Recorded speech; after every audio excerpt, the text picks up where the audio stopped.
Muy bien, vamos a ver lo que corresponde ahora al aparato urinario. El aparato urinario es conocido prácticamente como un aparato excretor, en donde vamos a encontrar un conjunto de órganos encargados de filtrar la sangre para eliminar los residuos, interviniendo así en el control del metabolismo de un individuo.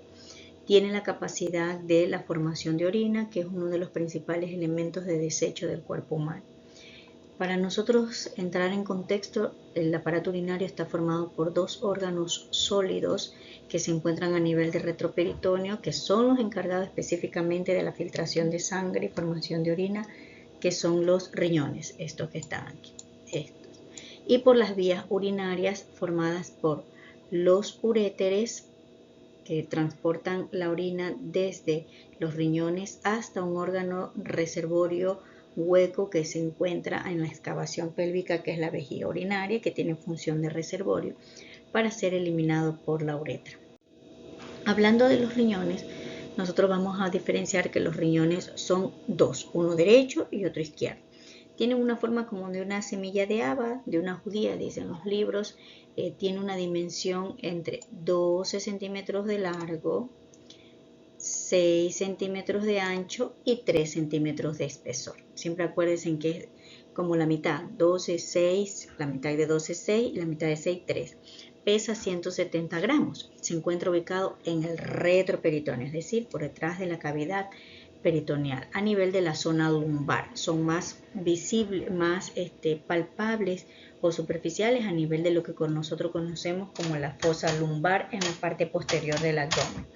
Tienen una coloración rojo parda, se ubican de manera oblicua hacia abajo, es decir, sus polos superiores se unen a la línea media, como ustedes lo ven aquí, y su polo inferior va hacia afuera, de manera oblicua hacia afuera. El riñón, como ustedes lo ven aquí, el riñón derecho está un poquito más abajo, 1 centímetro más abajo que el riñón izquierdo, debido a su relación que tiene con el hígado en el lado derecho. Cada riñón presenta dos caras, una cara anterior, una cara posterior, tiene un borde medial, un borde lateral, un polo superior y un polo inferior. Aquí vamos a ver con quién se relaciona la cara anterior. Las relaciones de la cara anterior de los riñones depende si es del lado izquierdo o es del lado derecho. En este caso estamos observando lo que es del lado derecho. El riñón derecho en su cara anterior se relaciona con la cara inferior del hígado, con la segunda porción del duodeno, con el ángulo cólico derecho, ¿sí?, o ángulo hepático del colon.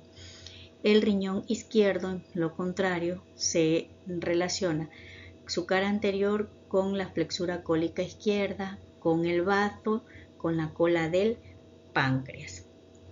Y en su borde medial, que vendría a ser esta parte que está aquí, el riñón derecho se relaciona con esta estructura que está aquí, que es la vena cava inferior, y el riñón izquierdo se relaciona con la arteria aorta abdominal. Este vendría a ser su polo superior, que contiene la glándula suprarrenal, y su polo inferior, que es libre. En las relaciones posteriores, los riñones derecho e izquierdo se relacionan, ahí tienen casi similares las relaciones la pared muscular y las costillas, excepto el riñón derecho. El riñón derecho se relaciona solo con la 12ª costilla, mientras que el riñón izquierdo sí se relaciona con la 11ª y la 12ª costilla. Ambos se relacionan con los planos musculares, de adentro hacia afuera, con el músculo psoas mayor, el cuadrado lumbar y el transverso del abdomen. Este es el psoas mayor, si ustedes ven aquí es el riñón, el cuadrado lumbar y el transverso del abdomen. Además se relaciona con los vasos subcostales, arterias y venas que pasan por debajo de las costillas, y por los nervios subcostales, por dos nervios que son parte del plexo lumbosacro, que son el hilio hipogástrico y el hilio inguinal, nervios que van hacia las extremidades inferiores. Cuando nosotros hablamos de la configuración interna del riñón, primero hablamos que externamente el riñón está protegido en su superficie por una estructura o una membrana fibrosa transparente que se llama cápsula renal o cápsula fibrosa. esa cápsula fibrosa termina en su parte media o en su borde medial en una hendidura que estamos observando aquí, que es el hilio renal. El hilio renal es la estructura por donde entra la arteria renal, sale la vena renal y sale el uréter. Aquí se observa mejor. Si nosotros hacemos una disección más profunda del hilio, vamos a observar que hacia el interior o en la profundidad del hilio renal nosotros vamos a encontrar la zona conocida como seno renal. En la configuración interna, si hacemos una disección de riñón, nosotros vamos a observar que el riñón está formado por dos zonas. Una zona periférica, que estoy señalándolas aquí, más rosada, un rosa pálido, que se llama corteza renal. Una zona central un poquito más oscura, que tiene una forma como de estructuras piramidales, como se las dibujo. Esa es la médula renal. La corteza renal emite estas prolongaciones denominadas columnas de Bertin o tabiques renales y dividen a la médula renal en ese tipo de estructuras, en estas estructuras así piramidales conocidas como pirámides de Malpighi o pirámides renales. Cada pirámide renal tiene una base y tiene un vértice. El vértice termina en una de las vías intrarrenales a nivel de una zona denominada papila renal. Dentro de esta estructura, a nivel de lo que corresponde al riñón y entendiendo la funcionabilidad, el riñón tiene la particularidad de formar lo que nosotros llamamos las vías intrarrenales, es decir, por donde va a salir la orina. Porque el riñón tiene en su parte central, a nivel de la corteza y médula renal, nosotros vamos a encontrar una estructura denominada nefrona. ¿Qué es la nefrona? La nefrona no es más que la unidad funcional del riñón, es decir, la principal, la que va a causar o para la que va a ser responsable de la función de ese riñón, de filtrar la sangre y formar la orina. La nefrona está formada por esta estructura que está aquí, que se llama glomérulo, que está aquí y acá se le ha hecho más grandecito. Esto es un glomérulo. El glomérulo está formado por arteriolas eferentes y arteriolas aferentes, es decir, vasitos que entran y salen, que van a permitir la filtración de la sangre.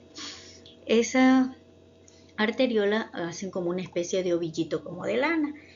A eso se le llama glomérulo, envuelto por una cápsula, ¿sí?, que se llama cápsula de Bowman, que nosotros la vemos aquí. La cápsula de Bowman tiene un espacio, como lo observan aquí, que se llama espacio de filtración y que está aquí, o espacio capsular, donde va a verterse la orina que se forma como tal. La cápsula de Bowman se continúa con un conducto o túbulo, que es el túbulo contorneado proximal, para continuarse con el asa de Henle, el túbulo contorneado distal, y termina en lo que se llama túbulo colector. Cada túbulo colector, que son estos, terminan en un solo conducto, que es el conducto colector, que son los que van a terminar a nivel de lo que es la papila renal, ya transportando lo que es la orina.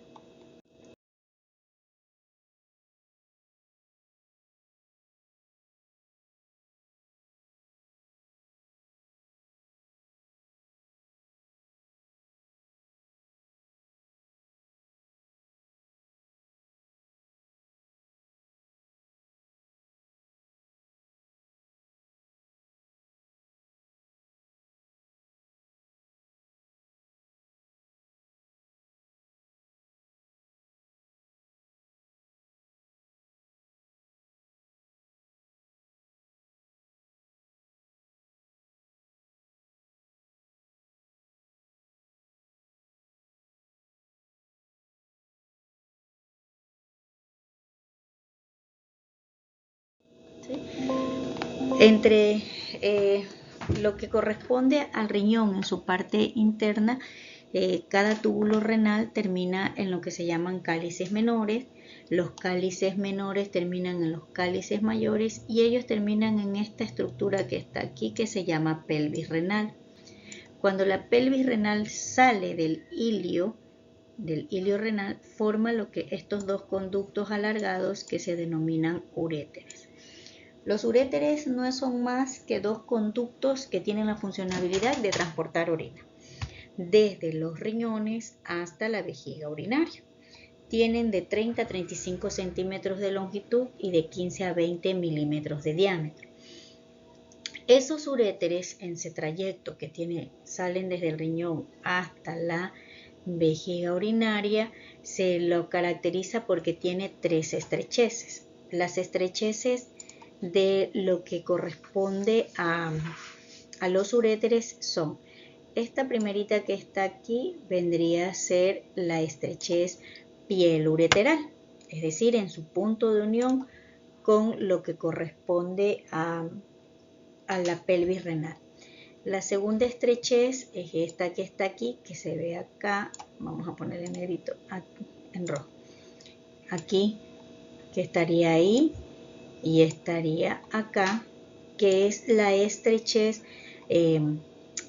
ilíaca, que es cuando los uréteres pasan a las arterias ilíacas. El izquierdo atraviesa a la arteria ilíaca primitiva izquierda, mientras que el derecho atraviesa a la arteria ilíaca externa, debido a que él está más bajo.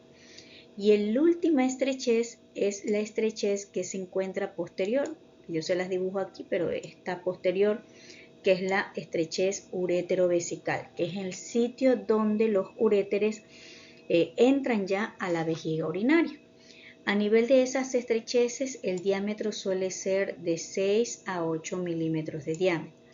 La importancia de esas estrecheces es porque a nivel de esas estrecheces, cuando una persona tiene cálculos en los riñones, las famositas piedras, pero que se los llama litos, esos cálculos cuando son más grandes, superan los 8 milímetros, pueden quedarse ahí, impactarse. Imagínense, se impacta uno ahí, entonces eso lo que va a provocar es que se retenga orina, causará mucho dolor y empezará a causar un problema ya a nivel renal. Esa es la importancia de saber dónde puede un cálculo renal impactarse. Luego tenemos la vejiga urinaria, que es esta estructura que está aquí. La vejiga urinaria es una estructura hueca, es un órgano hueco distendible. ¿Por qué? Porque ella va a cambiar su forma de acuerdo a cómo se distienda cuando se llena, pero es un órgano hueco. Se encuentra dentro de lo que nosotros llamamos la excavación pélvica, detrás de la sínfisis del pubis. Sus relaciones anatómicas varían de acuerdo al sexo. En el varón está relacionada, hacia adelante tiene a la sínfisis del pubis y hacia atrás tiene al recto, y hacia abajo en su cuello tiene a la próstata. En cambio en la mujer es al revés, hacia adelante tiene a la sínfisis del pubis como tenía el hombre, pero hacia atrás tiene el útero, ¿sí? Y hacia abajo y hacia atrás, en su fondo y en su parte inferior, se relaciona con la vagina. Su forma va a variar de acuerdo si está vacía, en vacuidad, o si está llena, es decir, en plenitud. Si está vacía tiene una forma triangular y si está llena tiene una forma ovoide. Normalmente mide, cuando está medianamente dilatada, de 11 a 12 centímetros de diámetro en sentido vertical, de 8 a 9 centímetros en sentido transversal y de 6 a 7 centímetros en sentido antero-posterior, es decir, de adelante hacia atrás. Yo les dije que la vejiga urinaria es una estructura que tiene la capacidad de distenderse, ¿sí? Porque es un órgano hueco. La capacidad fisiológica de almacenamiento de la vejiga urinaria, de orina, hasta que aparezcan las ganas la diuresis o las ganas de orinar, es de 250 a 300 centímetros cúbicos. Cuando la vejiga se distiende, aparece la sensación de micción, de miccionar, es decir, esas ganas de ir al baño. Pero eso no indica que ella no puede aumentar, puede tener una capacidad fisiológica máxima hasta 350 a 400 centímetros cúbicos. Hay una particularidad que a veces suele hacer, los pacientes pueden retener un poquito más, no pueden orinar, tienen un problema vesical y eso se llama globo vesical, que es cuando supera los 500 centímetros cúbicos. Externamente la vejiga tiene un fondo que está en su parte posterior inferior, es decir, hacia atrás, y es la que se relaciona con los uréteres. Tiene un vértice en su parte superior y es la que presenta inserción a un ligamento que se llama ligamento umbilical y que va a fijar a la vejiga urinaria a la región del ombligo. Tiene un cuerpo que está revestido de peritoneo de mayor tamaño y ese es el que tiene una forma triangular, y tiene un cuello que en el varón se relaciona con la próstata y que el cuello da origen al orificio de salida de la uretra y se encuentra a 2 a 3 centímetros por detrás de la sínfisis del pubis.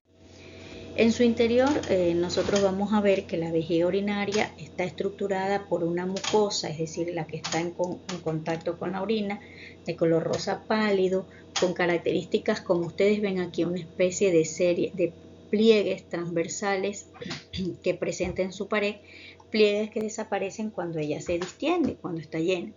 Y esos pliegues que se proyectan en la mucosa se debe a su capa muscular, que está formada por fibras de músculos lisos que se proyectan y que dan el nombre de músculo detrusor de la vejiga urinaria, y que son los responsables de formar lo que es el esfínter uretral interno.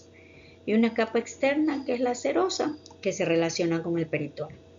En el fondo de la vejiga urinaria nosotros vamos a encontrar que existen 3 orificios, 2 superiores que corresponden a la desembocadura de los uréteres y uno inferior a nivel del cuello que corresponde a la salida de lo que es la uretra. Si unimos esos orificios forman un triángulo. A eso se le conoce con el nombre de trígono vesical o trígono de Lietuvos. ¿Sí? Si yo pregunto en un examen cómo está formado el trígono vesical, está formado por la desembocadura de los uréteres y la salida de la uretra. En cuanto a la uretra, bueno, la uretra la vamos a estudiar de acuerdo a los sexos, tanto en el sexo masculino como en el sexo femenino. Primero, en términos generales, se extiende desde el cuello vesical hasta el meato uretral, tanto en el varón como en la mujer. La uretra tiene doble funcionalidad en el sexo masculino. En el sexo masculino no solamente tiene una función urinaria, es decir, que permite la excreción de la orina hacia el exterior, sino que también tiene una función genital, porque a través de ella no solamente sale la orina, sino que también sale el semen. En cambio, en la mujer, la uretra es simplemente función urinaria. También difiere en su longitud. La uretra femenina es más corta que la uretra masculina. Dentro de lo que corresponde a la uretra femenina es una estructura que mide de 3 a 4 centímetros desde el cuello vesical hasta el meato uretral externo y mide prácticamente de 7 a 8 milímetros de diámetro. Se dirige desde la vejiga hasta esta zona que está aquí. Esta zona que está aquí se la conoce como vestíbulo vaginal, limitado por estas estructuras delgadas que son los labios menores. Ella desemboca en esta zona, ¿sí? A nivel del vestíbulo, desemboca por 2 centímetros por detrás del clítoris. Este es el clítoris, ese es el clítoris. Desemboca 2 centímetros por detrás del clítoris. Vamos a borrar para que puedan ver mejor. Aquí está el clítoris y este que está aquí es el meato uretral, ¿sí? Entonces 2 centímetros por detrás del clítoris y por encima de lo que corresponde al orificio vaginal externo, que es esta costa que está aquí, es el orificio vaginal externo, ¿sí? Y es más corta, como ustedes ven. Por eso es que la mujer suele verse muy fácilmente tener infecciones en las vías urinarias, especialmente cuando hay infecciones a nivel genital, vaginal. Al igualito que prácticamente la uretra ya tiene 2 porciones, una porción intrapélvica que es la salida desde el cuello vesical y una porción extrapélvica que es la que está en el vestíbulo vaginal. 2 orificios, el orificio uretral interno que está por detrás de la sínfisis del pubis en el cuello vesical y el orificio uretral externo, que es este, el meato externo, que está hacia la parte del vestíbulo vaginal.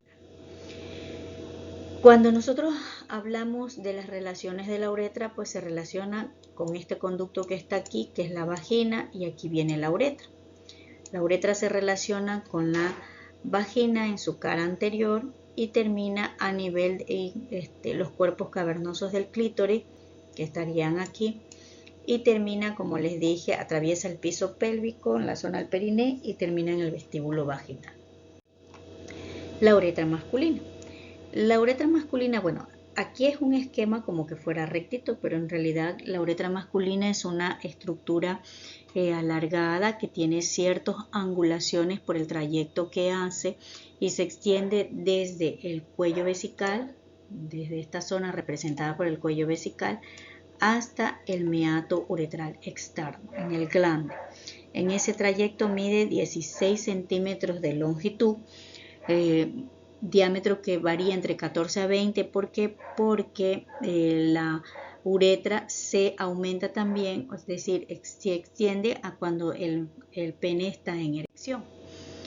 La uretra masculina, de acuerdo a las estructuras que va atravesando, se la divide en 3 porciones.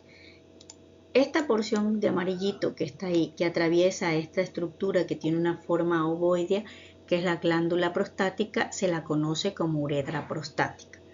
La importancia de la uretra prostática es que ella es el sitio donde se empieza a comunicar, donde se comunica el aparato urinario con el aparato genital. ¿Por qué? Porque la uretra prostática recibe la desembocadura de los conductos eyaculadores, conductos uno a cada lado, conductos que traen semen. Además recibe la desembocadura de los múltiples conductillos de la glándula prostática, glándula que es responsable de producir también líquido seminal.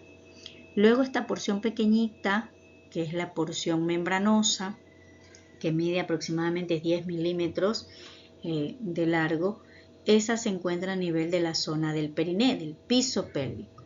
Ella también recibe la desembocadura a ambos lados, la desembocadura de lo que corresponde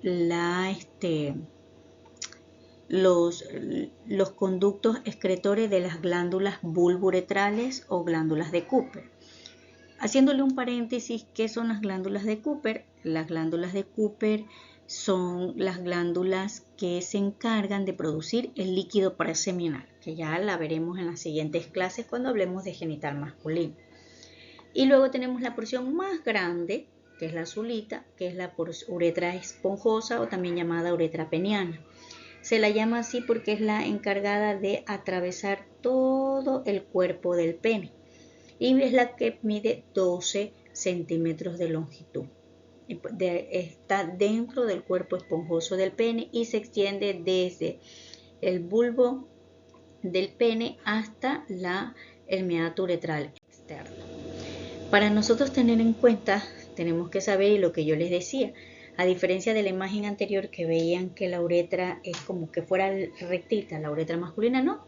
En un corte sagital nosotros vamos a ver, aquí está la glándula prostática, la vejiga y aquí viene la uretra. Ahí donde va mi cursor, el colorcito rojo, ahí todo este es la uretra masculina. Entonces tenemos la uretra prostática, la uretra membranosa y la uretra esponjosa. Lo que yo les decía, la uretra esponjosa tiene angulaciones, es decir, tienen una curvatura que desaparece cuando el pene está en erección. Se ve aquí hay una y aquí está la otra. Entonces eso permite que ella se adapte a la erección del pene.